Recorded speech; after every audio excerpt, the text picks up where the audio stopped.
السلام عليكم ورحمة الله وبركاته. بالنسبة للناس اللي كانت بتسألني على الخط الأسود اللي بيظهر لما باجي أصور صورة من الفيدر، الخط ده بيظهر بس لما بصور من الفيدر، انما لو بطبع او بصور اي صورة عادية من السكانر مش بيبقى فيه حاجة بتظهر. انما الخط ده بيظهر معايا لما اجي اصور اي صورة من الفيدر، وممكن يبقى خط او اتنين او تلاتة او ايا كان. فانا دلوقتي جاي اعرفك ازاي تحل مشكلة الخط الاسود اللي بيظهر معاك في الصورة، ايا كان بقى نوع الخط الاسود بيبقى عامل ازاي، بس بيطلع من الفيدر بس.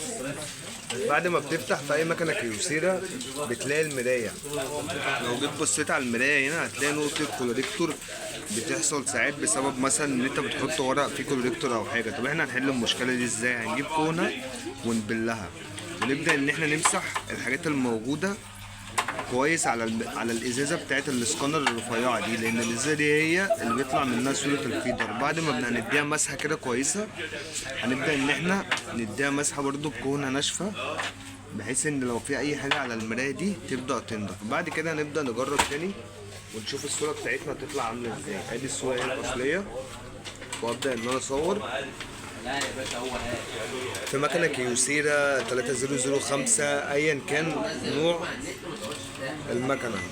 لو اخدت بالك كده معايا مبقاش فيه خطوط سودا والصوره بقت كويسه جدا. بس قبل ما اخلص الفيديو عايزك تعمل اشتراك في القناه ولايك للفيديو وتصلي على النبي، عشان فعلا انا بتعب جدا في الفيديوهات دي عشان اوصله لك. السلام عليكم.